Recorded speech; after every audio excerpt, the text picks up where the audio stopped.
시청자 여러분 안녕하세요. 알기 쉬운 보험으로 인생의 설계를 도와드리는 인생설계 원픽 진행의 김혜연입니다.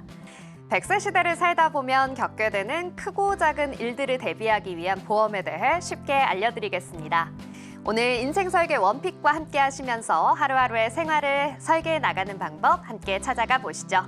인생설계 원픽 생방송은 유튜브 서울경제TV 검색 후 아래 나오는 방법을 통해 실시간 스트리밍을 통해서 함께 하실 수 있습니다.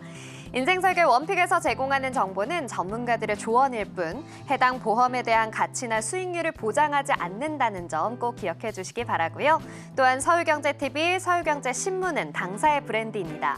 서울경제증권TV와 서울경제TV 손실복구팀과는 무관하며 기타 유사 명칭에 주의하시기 바랍니다.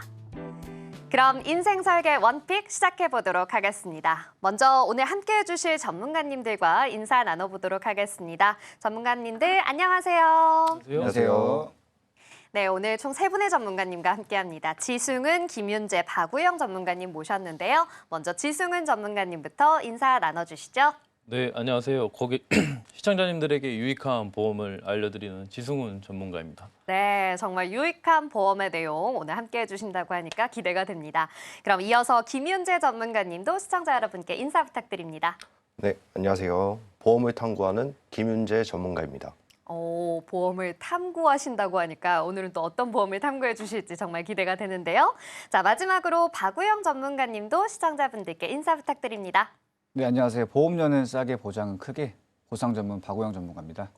네, 반갑습니다. 우리 시청자분들이 가장 원하시는 내용이 아닐까 싶은데요. 세 분과 함께하는 오늘 내용 정말 기대됩니다. 자, 그럼 오늘의 첫 번째 주제부터 화면으로 만나보시죠.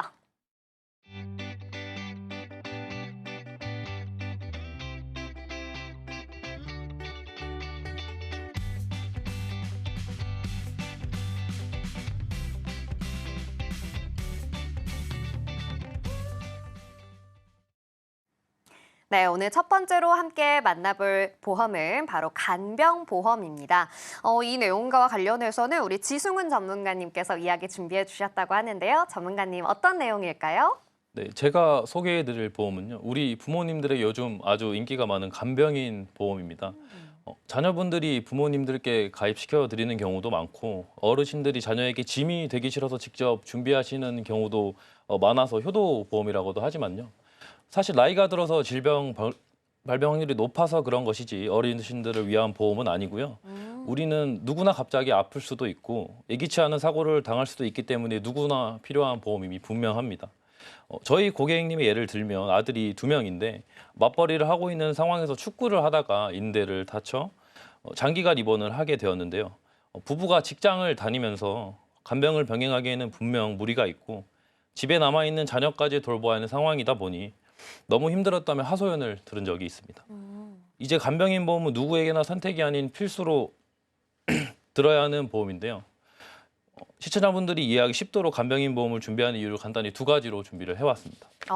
네, 2가지로 요약을 해주신다니 기대가 됩니다. 사실 실비보험이나 암보험은 많이들 좀 익숙하고 가입을 하셨을 텐데요. 간병보험 저도 조금 생소합니다. 간병보험을 가입해야 하는 이유 2가지 어떤 게 있을까요? 첫 번째로 먼저 변화하는 사회 구조입니다. 65세 이상 노인 인구는 지속적으로 증가를 하고 있죠. 앞서 보이시는 표처럼 대한민국은 이미 고령 사회에 진입을 했고 곧 2026년에는 초고령 사회에 진입할 것으로 예상하고 있습니다. 이처럼 노인 인구는 늘어나고 치료 기술은 나날이 증가하니 결국 생존율을 올라가는 결과를 낳을 수밖에 없습니다. 생존율이 올라간다. 오래 살 수 있다를 의미하지만 마냥 건강하게만 늙을 수 없는 게 현실이죠. 또 지금은 가족들이 한 지역에 사는 경우도 많이 드물기도 합니다.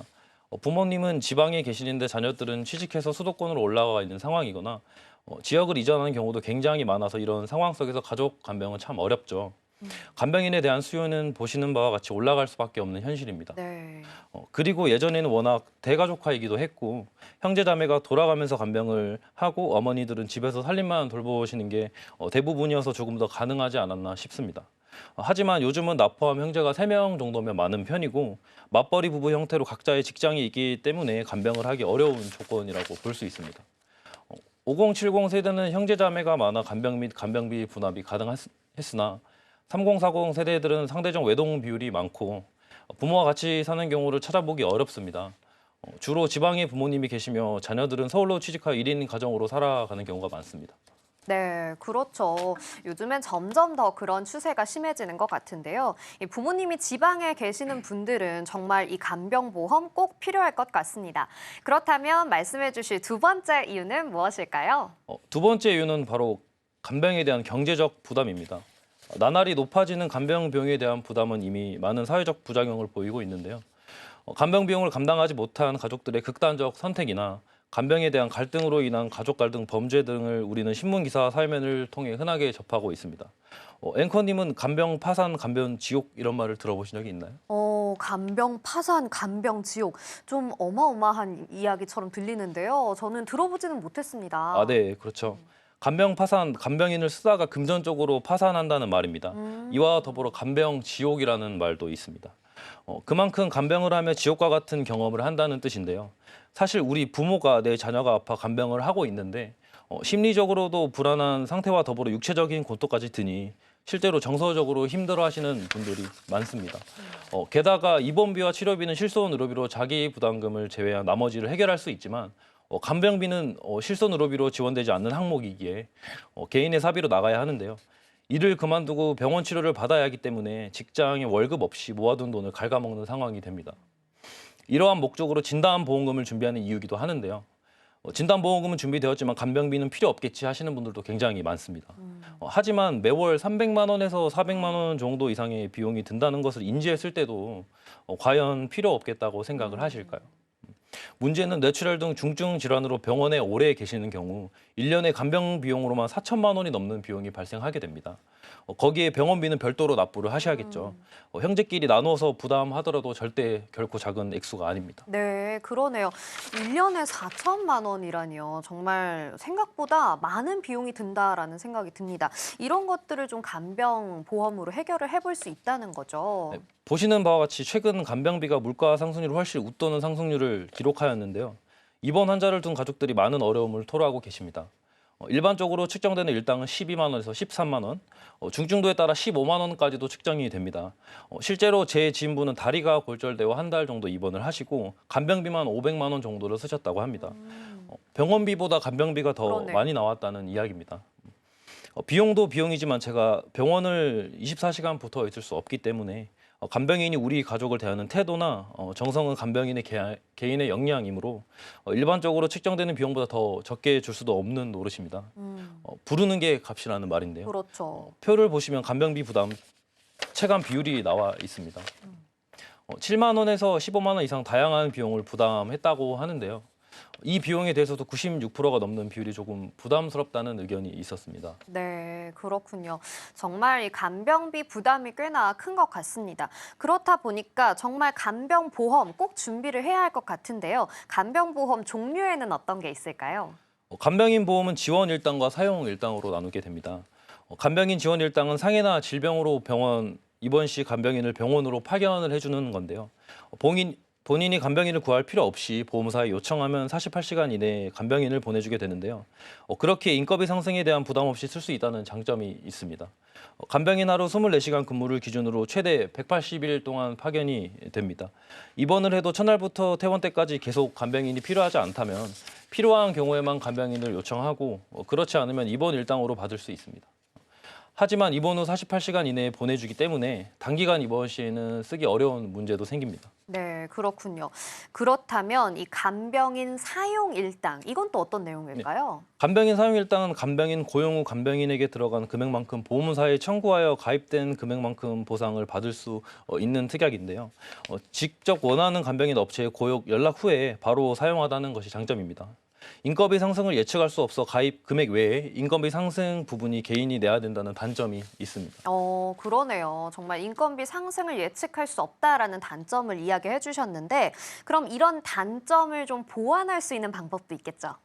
네, 그래서 최저임금 특약이라는 것이 있습니다. 간병보험의 장점은 일당으로도 지원을 받을 수 있지만 물가 상승률을 반영하지 않는다는 것입니다. 최저임금이 계속 오르고 있는 추세인데 내가 간병 받아야 될 10년, 20년 뒤에 인건비를 고려해야 된다는 것인데요. 그래서 5년마다 가입 금액의 5%를 인상하는 최저임금 특약, 보험료 납입이 완료된 이후에 2배가 되는 특약 등이 있으니 가입 시 이를 고려하며 가입하는 것도 방법일 수 있겠습니다. 앵커님은 간호통합 서비스에 대해서 들어보신 적이 있으신가요? 네, 들어는 본 것 같은데요. 저도 직접 이용은 안 해봤습니다. 여러 병원의 플랜카드 홍보 자료 등을 보신 분들이 많이 있으실 거라고 생각을 하는데요. 시행하고 있는 병원들이 많이 있고 서비스를 이용해 보신 분들도 많을 거라고 생각을 합니다. 보건복지부와 국민건강보험공단이 간병비 부담을 해소하기 위해서 보호자나 간병인이 병실에 상주하지 않고 간호사, 간호조무사, 간병 지원 인력 등 간호 인력이 입원 환자를 직접 돌보면서 24시간 간호 간병하는 제도입니다. 그렇군요. 이미 이 전문 인력이 들어간다는 것 자체가 굉장히 좋은 서비스가 아닐까라는 생각이 드는데요. 자세하게 좀 어떤 장점들이 있을까요? 네, 간호간병 통합 서비스의 장점으로는 먼저 제일 중요한 비용 절감입니다. 건강보험이 적용되어 개인 간병인 고용에 비해 적은 비용으로 서비스를 이용할 수 있다는 것인데요. 간병인을 사용할 하루 15만 원을 지불하는 것보다 간호간병 통합 서비스 이용을 하루 2만 원으로 해결할 수 있습니다. 비용적인 측면에서 보게 되면 굉장한 장점이라고 할 수 있죠. 두 번째로 24시간 환자 케어로 보호자가 상시 있어야 되는 간병에 대해 고충을 좀 덜 수 있다는 건데요. 24시간 누군가를 돌본다는 것은 굉장한 체력 소모이죠. 이를 전문 인력이 이루어 서비스를 제공함으로써 육체적 고통을 덜 수 있다는 것입니다. 세 번째로 전문 간호 인력 수준의 높은 의료 서비스를 제공함으로써 의료 지식에 가지고 있는 간호사, 자격증을 취득한 간호조무사의 서비스 제공으로 한결 마음을 덜 수 있습니다. 실제로 간병이라는 것이 기본적인 것부터 시작하다 보니 대소변 가리기, 옷 입기, 위생에 대해서부터 식사 보조, 약복용까지 손 하나 닿지 않는 곳이 없습니다. 이용이 가능하다면 저는 무조건 추천을 드리는 편이고요. 마지막으로 보호자들이 상주하지 않다 보니 전문 인력과 환자들만 있을 수 있어 외부 감염으로부터 막을 수 있고 안전한 병실 환경을 제공할 수 있습니다. 네, 그렇군요. 이렇게 전문가님의 이야기를 듣고 보니까요. 간호간병 통합 서비스 정말 좋은 서비스라는 생각이 드는데요. 그럼에도 불구하고 단점도 좀 있을 것 같습니다. 어떤 단점이 있을까요? 네, 맞습니다. 네, 아직까지는 간호간병 통합 서비스를 이용하고 싶어도 일반 병동에 비해 간호간병 통합 서비스를 제공하는 병원이 비교적 많지 않아서 이용을 못하는 부분도 단점이라고 말씀을 드릴 수 있습니다. 그리고 시행되고 난 뒤 나타나는 여러 문제점들 중에 가장 크게 손꼽히는 문제는 바로 중증 환자 서비스에 배제된다는 점이 있는데요.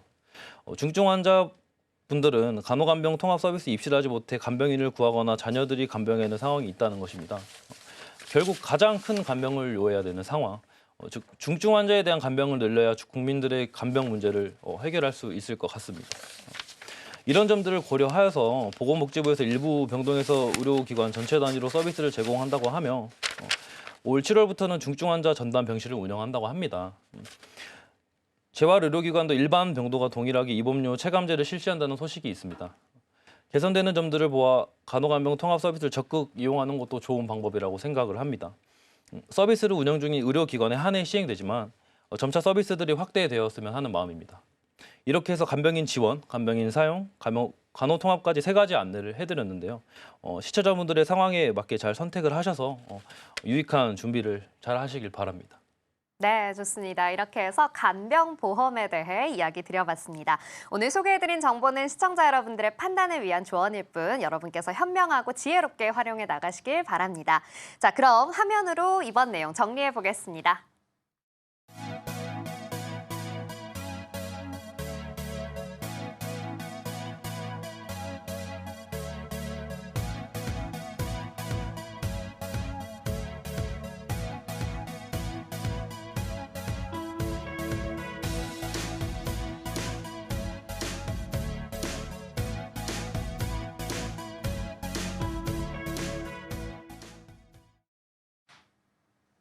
네, 이렇게 해서 간병보험까지 알아봤습니다.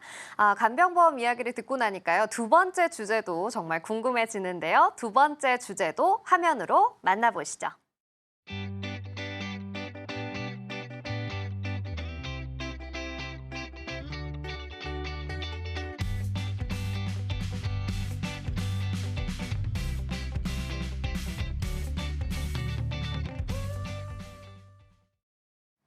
네, 오늘 두 번째 주제는 바로 종신보험입니다. 이 종신보험에 대해서는 김윤재 전문가님께서 내용 준비해 주셨다고 하는데요. 전문가님, 종신보험은 어떤 내용일까요? 네, 안녕하세요. 제가 소개할 보험은 종신보험입니다. 바로 가장 많은 민원이 발생하는 보험인데요. 이렇게 소비자의 불만이 많음에도 불구하고 제가 종신보험을 소개하는 이유는 다른 어떤 금융상품도 대체할 수 없는 종신보험의 장점이 있기 때문입니다. 장점을 말씀드리기 전에 과연 얼마나 많은 민원이 발생하며 왜 발생하는지 생각을 해봤습니다. 2021년부터 22년까지 발생한 종신보험의 민원 비중은 무려 21년엔 47.8%, 22년엔 55.2%로 가입자 절반에 가까운 사람들이 민원을 제기하고 있습니다. 실제로 손쉽게 확인할 수 있는 유튜브나 녹색창 등의 종신보험을 검색해 보시면 가입하길 잘했다는 내용은 거의 없으며 고객들의 불만족 사례로 가득합니다.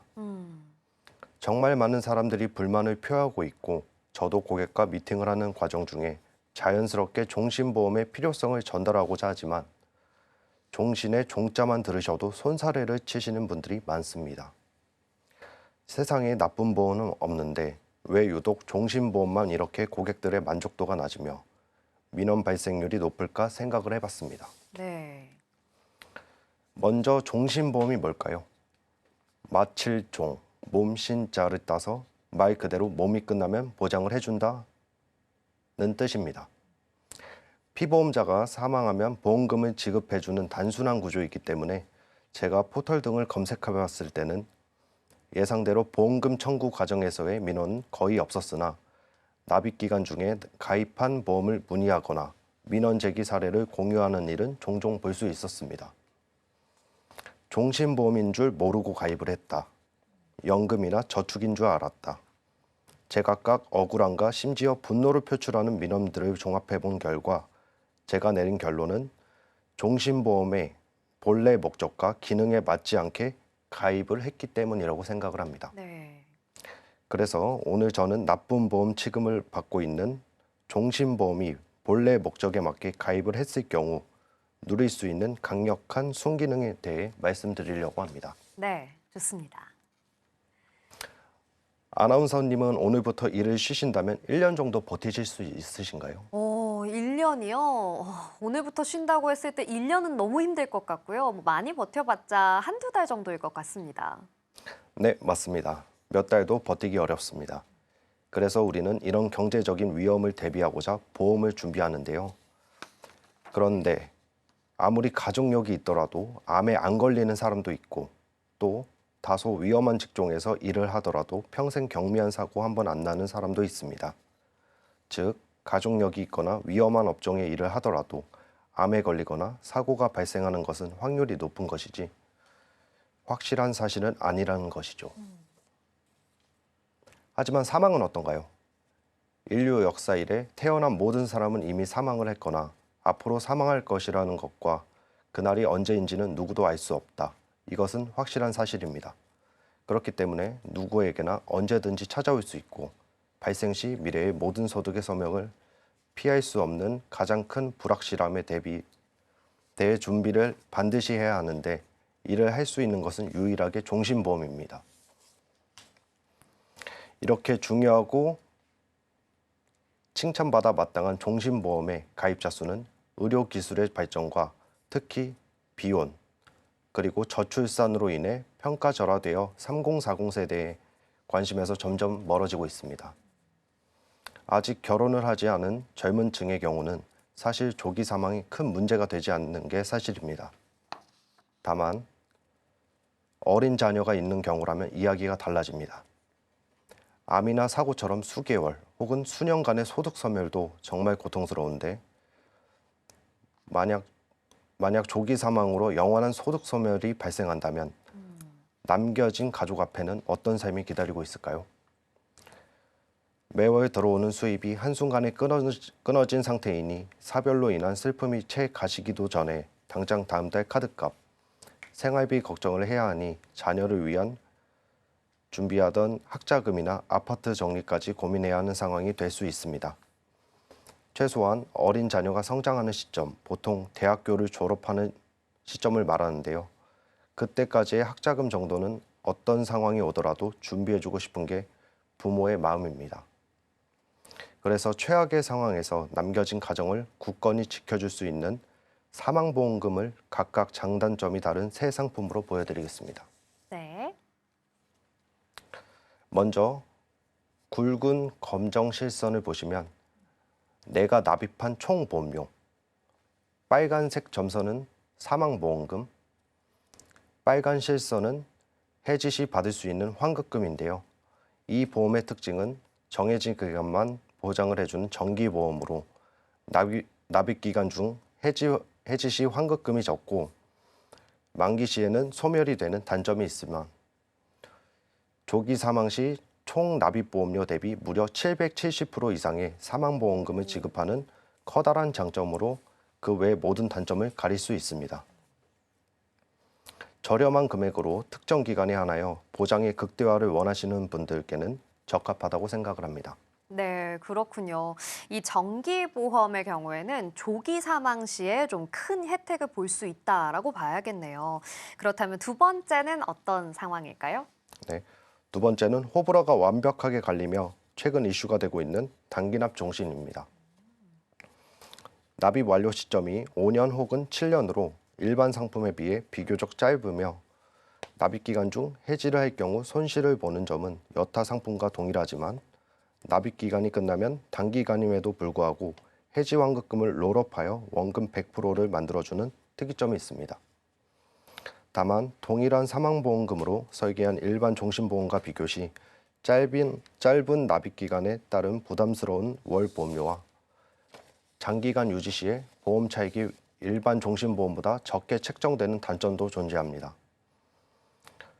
정기보험과 종신보험의 장단점을 적절히 배합한 하이브리드 상품이며 개인적으로는 어린 자녀가 있는 3040 부모님들 중 사망보험금의 필요성을 느끼시는 분들이 준비하신다면 만족도가 매우 높을 것이라고 생각합니다. 네, 마지막 보험도 소개해 주시죠. 네. 마지막은 우리가 모두 알고 있는 그 종신보험입니다. 납입 기간도 보통 20년으로 가장 길고 납입을 완료하기 전까지의 긴 시간 동안 원금에 도달하지도 않는 종신보험입니다. 그럼 이렇게 길고 지루한 것에도 장점이 있냐?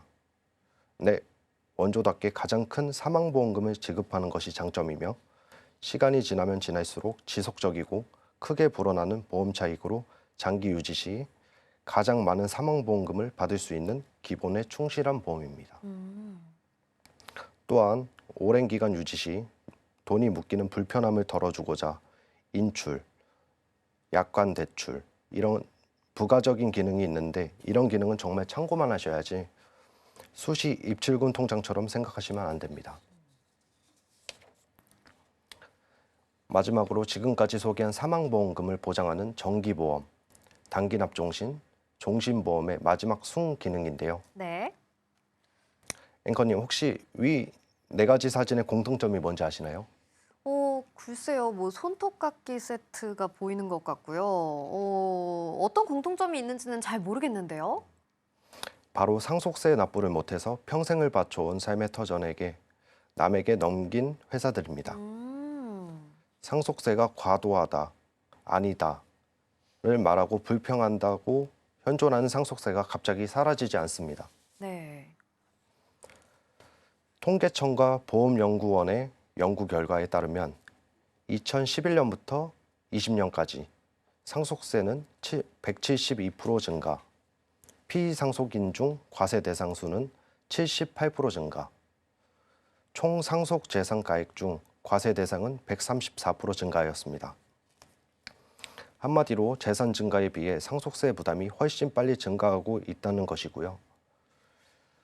상승한 자산의 가치만큼 나도 상속세 납부 대상자가 될 가능성이 높아졌기 때문에 상속세에 대한 대비를 미리 하지 않으시면 세대 간 재산 이전에 따른 비용 부담 증가로 상속의 과정에서 재산이 감소되는 불이익이 발생할 수 있다는 점을 미리 대비하셔야 한다는 것입니다. 상속세 재원 마련을 위한 보험 가입 시 가장 기초적인 계피 관계부터 소득세법 등의 법령까지 확인해야 할 사항들이 많으니 가까운 전문가들을 통해 충분한 상담을 하신 후 결정하시기 바랍니다. 네, 좋습니다. 이렇게 오늘 이야기해드린 내용 여러분이 꼭 참고해 보셨으면 좋겠고요. 오늘 소개해드린 정보, 시청자 여러분들의 판단을 위한 정보라는 거 꼭 기억해 주시고요. 지혜롭게 활용해 주셨으면 좋겠습니다. 그럼 화면으로 내용 정리해 보겠습니다.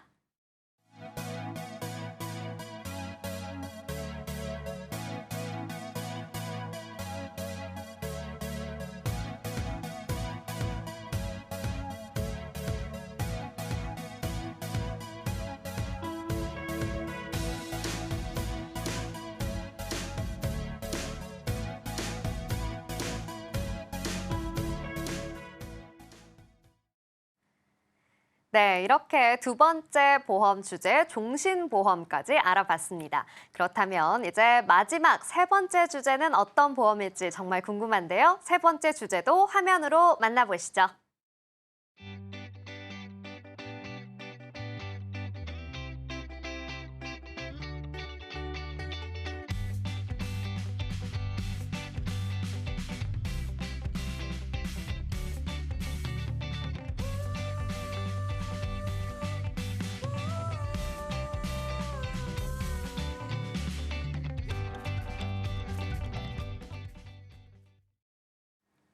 네, 오늘의 세 번째 주제는 바로 태아보험입니다.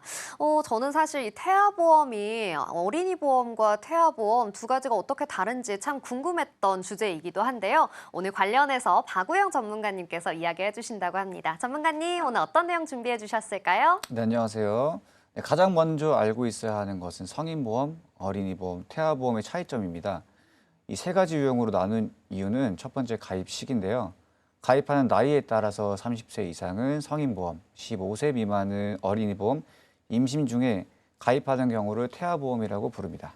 두 번째로는 보장 내용이 다른데요. 일반적으로 가입하는 담보가 100개라고 보면은 네. 이제 어린이 보험은 어린 시기에 걸릴 수 있는 수족구나 RSV 바이러스, 스쿨존 사고를 추가되어 있고 태아보험은 어린이 담보가 추가된 태어날 때부터 발현된 선천적 장애, 선천 이상의 수술, 입원, 내성마비, 신생아 뇌출혈 등을 폭넓게 보장하는 것을 의미합니다. 하나 더 중요한 게 태아보험은 태아만 보장하는 게 아니라 소중한 산모도 보장받을 수 있도록 하는 특약이 있습니다. 보통의 보험들은 더 어렵기 때문에 꼭 전문가에게 의뢰를 하시면 좋습니다. 네, 그렇군요. 제가 궁금했던 점을 아주 딱 집어서 이야기해 주셨습니다. 가입 시기와 보장 내용을 가지고 두 가지를 좀 구분해 주시면 되겠다라는 이야기 해 주셨는데요. 여기에 산모 특약까지 있다고 하니까 정말 태아보험 더욱더 궁금해지는 것 같습니다. 그럼 말씀해 주신 걸 제가 좀 정리해 보면요. 이 어린이 보험에 태아 특약이 더해지면 태아보험이 되는 거군요. 네네. 네, 그러면 이 보험을 처음 가입하는 시기는 좀 언제가 좋을까요? 아주 좋은 질문인데요. 11과 22만 기억하시면 됩니다. 대부분 산모님들은 테스트기를 확인하고 산부인과에서 정식으로 임신을 알게 되는 시기가 보통 5주에서 6주 차가 되는데요. 이때 산부인과에서 산모님께 아이의 출생 예정일을 알려주게 됩니다. 이 출생 예정일 이게 나오면은 가입이 가능합니다. 하지만 5주 차에 임신을 알자마자 가입하시는 것보다 이 시기에 여러 군데를 비교를 해서 결정하시면 되는데요. 1차 시기로는 11주 이전에는 꼭 가입하라고 알려드립니다. 왜냐하면 11주 이후에 시행하는 1차 기형아 검사에서 태아의 이상이 발견되면 보험 자체에 가입이 어렵고요. 11주가 이상이 없다 하시더라도 23주가 되는 날에는 보험 가입이 가능하나 앞서 말씀드린 선천 이상, 장애 등등 태아 담보에 가입이 안 되십니다. 그래서 22주 전에는 필수로 가입을 말씀을 드리고요. 그래서 11과 22 두 개만 기억하고 있으면 됩니다. 아, 네, 그렇군요. 11과 22 이 두 가지 숫자만 여러분이 꼭 기억해 주시면 좋겠다라는 이야기 해주셨습니다. 11주 이후에 그리고 22주 이후에 여러분께서 보험에 가입할 수 없는 경우가 생길 수도 있으니까 이 시기를 꼭 잘 체크해 봐야겠다라는 생각이 듭니다. 그런데요, 전문가님, 저는 사실 보험에 가입하려고 할 때 가장 먼저 이런 것들을 좀 주의하라고 하더라고요. 네. 아프면 가입할 수 없다라는 있다는 점인데요. 태아 보험은 우리 태아가 아픈 것을 우리가 어떻게 체크할 수 있을지 좀 궁금한데요. 태아 보험도 가입이 안 되는 경우가 있나요? 안타깝지만 네, 있습니다. 어. 태아는 아직 엄마 뱃속에서 있기 때문에 아프거나 다치거나 할 때 상관이 없지만 임신할 때 자연임신이 아닌 시험관을 하시는 경우 심사 대상이 되고요. 태아보험은 또한 산모가 희귀병을 앓고 있거나 당뇨 진단을 받는 경우에는 심사 거절이 됩니다. 물론 회사마다 인수 기준은 다르기 때문에 꼭 알아보셔야 하고요. 물론 좀 전에 말씀드린 11주와 22주 꼭 알아보시고 산정검사에서 재검사나 이상 소견이 있다고 하면 원하시는 산모 특약뿐만 아니라 태아 특약의 심사 기준을 부합하지 않아서 가입이 좀 어려울 수가 있습니다. 그리고 쌍둥이나 네. 다태아의 경우 양막과 용모의 개수가 충족돼야 하고 최소 16주가 지나야 심사 진행이 가능하기 때문에 산모님들은 이 시기를 지나서 준비하시면 되겠습니다. 그렇군요. 사실 뱃속에 있는 태아의 아픈 부분을 어떻게 알 수 있을까 했는데 이 산모의 검사 이상 유무에 따라서 가입 심사 대상이 될 수도 있다라고 하니까 태아보험 좀 준비하고 계시는 분들은 임신 사실 알게 되면 좀 서두르시는 게 좋겠다라는 생각이 듭니다.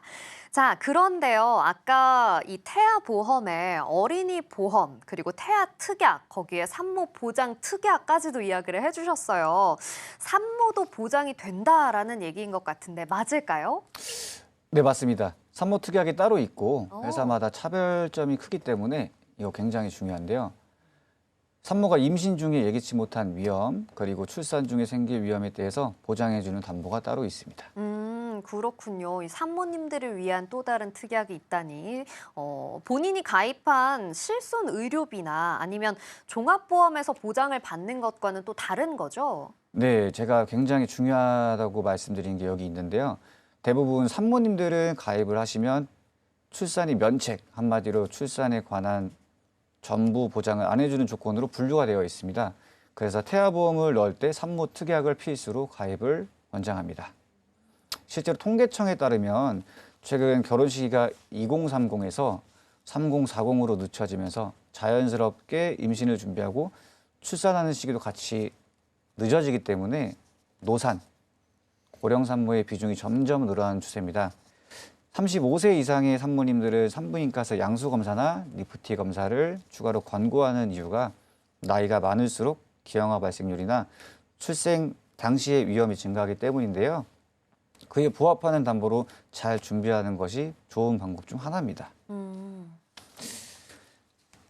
자, 이처럼 산모 특약을 앞서 말씀드린 임신, 출산, 질환, 실손 입원 의료비 외에도 입덧이 너무 심해서 입원을 하거나 임신성 당뇨, 조기 진통에 등의 치료를 직접적인 목적으로 입원을 했을 때 입원 일당을 보장해주는 임신, 출산, 질환, 입원 일당 담보, 응급 재앙절개나 분만이 길어지는 난산 등 수술했을 때 수술비를 보장해주는 임신, 출산, 질환 수술 담보, 유산 진단 담보, 임신 중독증 진단 담보, 임신 당뇨증 진단 담보 등 여러 가지 산모의 위험으로부터 보험으로 보장하는 담보들이 구성되어 있으니 시청자분들 혹시 모를 임신, 출산 중 위험에 대해 걱정이 된다고 하면 전문가와 충분히 상담 후에 개인에게 맞는 구성으로 준비해 두시면 좋을 것 같습니다.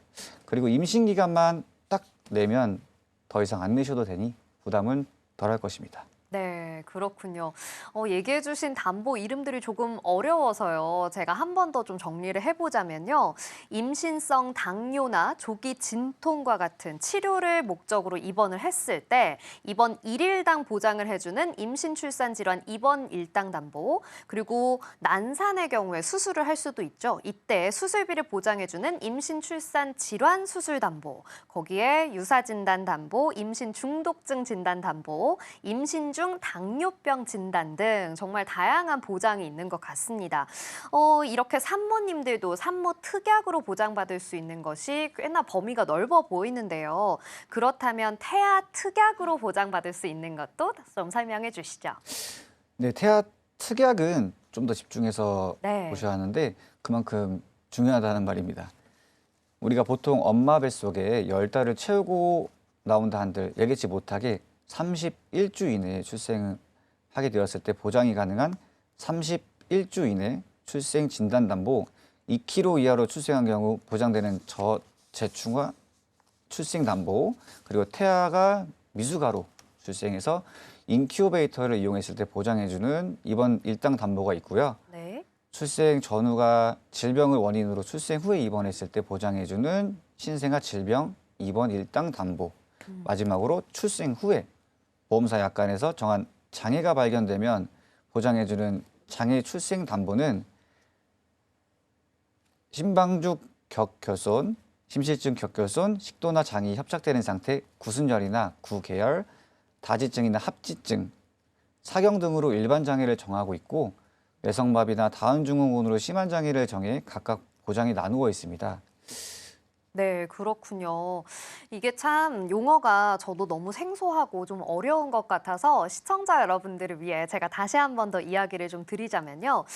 만약 31주 이내에 아이가 출생을 하게 됐을 때 보장을 하는 31주 이내 출생 담보가 있습니다. 그런데 이때 아이가 만약 2kg 이하로 출생을 하게 되면 저체중아 출생 담보가 있고요. 그리고 미숙아로 출생을 해서 인큐베이터를 사용해야 한다. 이럴 경우에는 저체중아 입원 일당 담보가 있다라고 이야기를 해주셨습니다.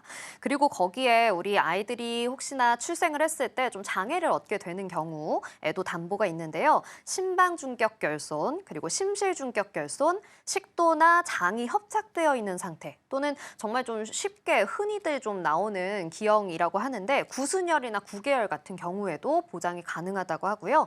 다지증, 합지증, 사경증까지도 보장이 가능하다라고 하니까 여러분께서 꼼꼼하게 이 보장들을 챙겨보셨으면 좋겠다라는 생각이 듭니다.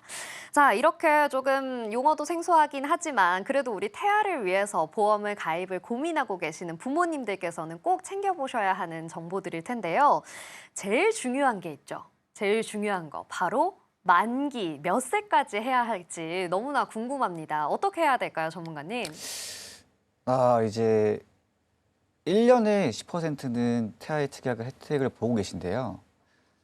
이제 선택의 폭은 가장 넓습니다. 네. 우선 태아 보험을 가입하실 때 만기를 두 가지 형태로 나뉜다고 할 수 있는데요. 첫 번째는 아이가 성인이 되어서 충분히 경제활동을 할 수 있는 시기까지 보장해주는 30세 만기 보험이 있고요. 두 번째는 지금 가입하는 이 보험에 아이의 평생토록 보장해주는 노인 80세, 90세, 100세 만기 길게 보장이 되는 두 가지 형태입니다. 첫 번째는 30세까지 보장해주는 보험은 납입 기간 종료 후에 보장 기간이 비교적 짧기 때문에 보험료가 저렴하다라는 장점이 있고 네. 30세 이후 아이가 성인이 되어 이 보험을 계속 유지하고 싶다면 계약 전환 제도를 통해서 직접 노후까지 만기를 설정할 수 있는데요. 하지만 이때 다시 보험료 납입을 20-30년 동안 다시 시작해서 한다는 게 좀 최대의 약점입니다. 자, 추가로 이제 보험사에서 30세 만기 보험에 계약 기간 연장형이라고 제도를 두었는데요. 이 제도는 보험 기간 중에 피보험자가 앞으로 납입을 해야 될 보험료를 면제해주는 사유가 해당되었을 때 이제 납입 기간 중에 30세 만기를 보험을 80세 혹은 100세까지 연장해주는 제도가 있으니까 이것도 가입을 고려해 보시면 되겠습니다. 네. 자, 두 번째로는 평생보험을 불리는 100세 만기 보험입니다. 100세 동안 길게 보장을 해주는 보험은 보장 기간이 길기 때문에 첫 번째 30세 만기와 동일한 특약으로 설계했을 때 보험료는 높아질 수밖에 없습니다. 그래서 30세 이후에 아이에게 부담이 되는 선에서 아직 해주지 않겠다 하시는 부모님들은 많이 선택하시는 게 100세 만기 보험입니다. 그렇군요. 이 30세 만기와 100세 만기 두 가지 중에 하나를 선택할 수 있는데 저는 사실 보험이라고 하면 100세 만기까지 하는 게 가장 좋지 않을까라고 생각을 했었는데 네. 우리 전문가님 이야기를 듣고 보니까 30세 만기 보험에 다양한 제도가 있다라고 하니까 뭔가 좀 선택의 폭이 넓어지는 기분이 듭니다. 네, 또한 이제 요즘 아이들이 입원하는 경우가 좀 많은데요. 네. 이제 기관지염, 장염, 폐렴, 그다음에 일반 감기로도 좀 입원을 많이 하십니다. 그래서 아이들은 어릴 때부터 대부분 엄마랑 같이 입원을 하기 때문에 1인실에서 2인실 입원을 시키고 성인이 되면 혼자서 4인실 이상 입원을 많이 합니다. 그리고 입원 비용이 기간마다 다르기 때문에 설정해서 효율을 높이는 방법을 꼭 고려해 보시는 게 좋습니다. 네, 마지막 성인보험은요?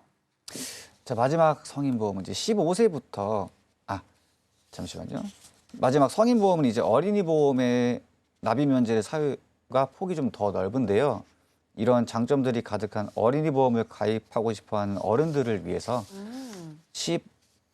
15세부터 40세까지 가입이 가능한 보험이 각 보험사마다 다 출시가 되었기 때문에 어린이 보험과 성인 보험의 중간 정도의 혜택이 가능한 태아보험, 어린이 보험과 더불어 좋은 보험이라고 생각합니다.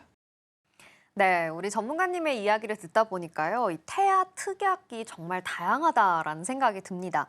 그런데요, 사실 이 보험이 가치가 있으려면 실제로 좀 보장을 받아야 하잖아요. 실제로 보장받기 어렵지 않을까라고 생각하시는 분들이 많으신데 전문가님 주변에 혹시 실제로 보상을 받으신 분이 있을까요? 네, 있습니다. 1년에 10% 정도의 태아 특약을 혜택을 좀 보고 계신데요. 실제로 굉장히 건강한 산모님이셨는데 임신 중에 조기 진통으로 29주에 일찍 좀 출산을 하셨고요. 병원 신세를 200일가량 지게 되었습니다. 그래서 만약 조그만한 아이가 퇴원을 한다고 끝이 아니었고요. 이제 장애 진단을 받게 되면서 그 부부랑 좀 같이 울면서 통화했던 기억이 있습니다. 다행히 꼼꼼히 빠짐없이 준비해드린 보험 덕에 잘 보상을 받으시고 지금은 아이도 많이 호전이 된 상태입니다. 그리고 요즘은 인큐베이터를 이용한다고 해서 과거보다 건강보험 제도가 좋아져서 본인 부담금이 비교적 많이 줄긴 했지만 실제로 의료비 외적인 부분까지 더해지면은 부담이 될 수밖에 없습니다. 또 한 분은 이제 아이가 1살, 2살 크는데 이제 몸에 몽고반점 아시죠? 네. 네. 이제 단순히 몽고반점이라고 생각하고 없어질 줄 알았던 점이었는데 점점 커지면서 얼굴 부위까지 번져 올라간 뒤에 전화가 오셨고요. 이 경우에는 선천적인 모반 이상으로 수십 회 레이저 치료를 이제 받아야 합니다. 근데 이제 태아 특약에 선천 이상의 수술이 없으면 보상받을 수가 없는 것이죠. 제 고객님은 태아보험을 잘 가입하셔서 다행히도 보장을 잘 받고 아이가 놀림받을까 걱정도 많이 했는데 깨끗하게 지원했습니다. 아, 그렇군요. 정말 다행입니다. 자, 이렇게 태아보험 가입부터 어린이 보험 그리고 뒤이어서 또 우리가 활용해 볼 수 있는 성인 보험까지도 꼼꼼하게 이야기를 해주셨는데요. 끝으로 이 태아보험에 대해서 좀 정리해 주실 수 있을까요? 네, 이제 태아보험을 좀 가입한 뒤에 이제 아이가 태어났으니까 어린이 보험으로 변경을 하는 게 아니고 이제 물어보시는 경우도 좀 많으세요. 근데 이제 처음으로 말씀드린 것처럼 어떤 보험이든 이제 태아보험이나 어린이 보험, 태아 담보에 더해져서 가입하시는 것이 처음에 잘 모르신다면은 네. 좋은 보험이면은 굳이 해지 안 하셔도 되고 네네. 처음부터 이제 잘 가입된 거라면은 변경 안 하시고 그대로 가져가셔도 됩니다. 네. 근데 이제 엎친격, 덮친격 아이까지 아프거나 부모가 더 힘들어질 수밖에 없겠죠. 네. 이럴 때 좀 들어놓은 보험으로 제대로 된 보상을 받을 수 있게 그때그때 바로 청구해주고 청구해서 나온 금액이 맞는지 틀린지 계산해주고 같이 걱정해주는 꼼꼼한 이제 담당자가 옆에 꼭 있어야 하고요. 태아보험이든 내 보험이든 이제 최소 20년에서 30년을 좀 가져가시는데 이제 꼭 옆에 오래 있으실 담당자만 옆에 있으면 됩니다. 네, 이렇게 박우영 전문가님과 태아보험까지 알아봤습니다. 오늘 소개해드린 정보는 시청자 여러분들의 판단을 위한 조언이라는 점 여러분 꼭 기억해 주시기 바라고요. 마지막으로 화면으로 내용 정리해 볼게요.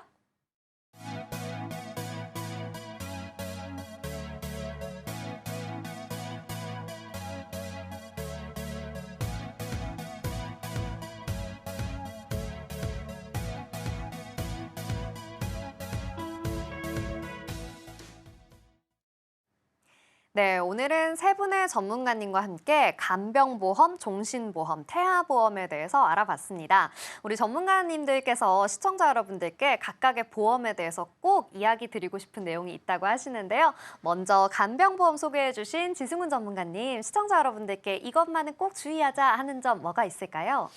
네, 뭐 간병인 보험이 요즘 뭐 유행을 한다고 다들 모르시는 분들도 있고 생소한 분들도 계실 것 같은데 뭐 대부분 뭐 암내심 같은 중증 질병이나 뭐 수술비 이런 진단금은 많이 알고 계실 거라고 생각을 하는데요. 네. 간병비 생각을 다들 해보시면 중증 질환으로 보통 장기 입원을 하게 되면 아까 말씀드렸듯이 한 달에 간병비만 400~500만 원 정도 지출이 될 수 있다고 합니다. 물론 진단금도 중요하지만 다들 알아보시면 간병비 뭐 보험 같은 경우도 네. 가격이 진단금에 비해서 되게 저렴한 편이기도 하고요. 입원하실 경우 요즘 간병 같은 것도 다들 맞벌이 부부도 많이 계시고 하시다 보니까 간병 비용으로만 그 치료비 이상으로 수술비 이상으로 간병비가 지출되는 상황도 요즘 되게 많아서 많은 관심을 가져주시고 간병 보험에 대해서 전문가분들 잘 만나셔서 상담을 통해서 다들 현명하게 준비를 하셨으면 좋겠습니다. 네, 그렇습니다. 아무래도 가장 부담이 되는 부분일 수 있다 보니까 이런 부분들 보험을 통해서 잘 보장받으실 수 있기를 바란다라는 이야기 해주셨습니다. 자, 그러면 두 번째로 종신보험 소개해 주셨던 김윤재 전문가님, 네, 또 우리 시청자분들께 이런 주의점 있습니다라고 이야기해 주실 내용 있을까요? 네, 앞서 설명드렸다시피 종신보험에는 세 가지 종류가 있습니다. 그 단기납 종신, 정기보험, 종신보험 이렇게 세 가지가 있는데 그 계약자분들께 상황에 맞게 전문 상담가와 충분한 상담 후 잘 결정하셔서 가입하시는 걸 추천드립니다. 네, 감사합니다. 아무래도 가장 흔하기도 하기 때문에 더욱더 전문가와 함께 상담을 해보셔라라는 이야기 해주셨습니다.